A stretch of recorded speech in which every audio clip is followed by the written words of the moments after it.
We just had the federal election. We finally have that in the rear view. There's a lot happening in the condo space. There's a lot happening in the interest rate space, tariffs. We got all sorts of stuff. And I think we want to dive into just, what's happening today. I think the first thing to unpack is what's happening in the condo market, if you can talk about Toronto specifically. Yeah, look, I feel like not say a broken record, but I don't want to beat a dead horse.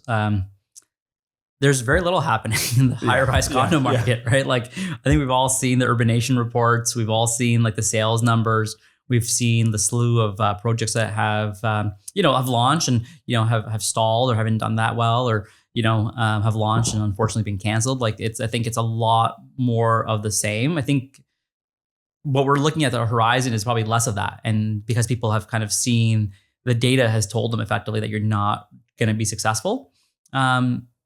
And largely, it's not because of location or product. My belief is it's just largely about consumer sentiment, right? Like most people do not want to buy or invest, make a large purchase in something today with everything you listed. Like all that is uncertainty, right? Like tariffs, uncertainty, interest rates, uncertainty. I think the big change over the last couple of years is people felt like I have a job.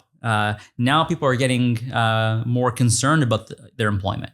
So I don't think I don't think the next 12 months are going to be, great for, resale and pre-construction, whether it's condo or low rise, just because the sentiment out there is people should be conservative, people should be patient, and just kind of see where the dust settles. I think that's the feeling I have. It's not really, based on any hard data. It's based on a lot of like anecdotal stuff. But we're seeing it. We have no intention, as an organization to launch a new condo project into this market. Right. Even with what we think is a really great value proposition, we just don't believe, people are going to be confident enough to make that purchase, even if it's great value. I guess a couple questions like, what are developers doing in the meantime? And maybe you can carve it out. You don't have to talk about CentreCourt specifically because you guys have a different strategy potentially. But like, how are guys addressing land that they have sitting there? Or we were talking about a site that you may have built, but maybe there's no closings or what have you. Like, what's going on? Yeah, look, I think every developer has a different story. And because every developer has a slightly different strategy. Mm-hmm. I can tell you, I'll speak to CentreCourt for a moment because obviously I can do that thoroughly.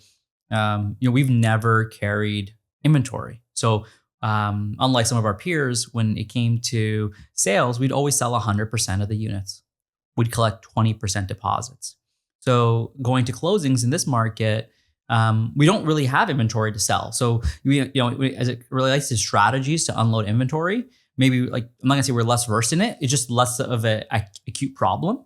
Right. But that's one perspective. And just for the audience, so if I'm sure have the right understanding, so typically you go to market, you sell 70% of the inventory, get your construction loan, build it up, then you sell the remaining 30%. Is that? That is, I'd say, the typical approach by most people. And just to give some context, why 70%? That's usually the precondition required for financing. Right. So that's why that number is always mentioned, I guess, broadly. Mm-hmm. But there's nothing that stops you from selling more. Right. Our historical view has been developments are very risky business. Why add more risk? We don't speculate. When we underwrite, we don't underwrite future. We underwrite today. Like, what are rents today? What's the sales today? What's the hard cost today? If it works today, you're making an informed decision with real facts, not estimates. Right. And, we don't. You sure you're a developer? Yeah. Listen,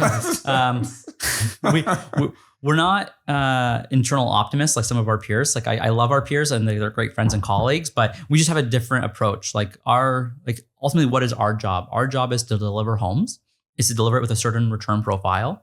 That's the job I'm doing. It's not to speculate on creating more returns or that's not actually the job. Like, for sure you want to be able to do that, but that's not actually why I'm being compensated or why people give us their money to invest in these projects. Right. So I think you just have to take just remember and remind yourself, like, what are we here to do? And for us, it's to build homes as fast as possible with as little risk as possible, which is very difficult when you're going vertical. And there's a way to do that. And our strategy is just to sell 100%.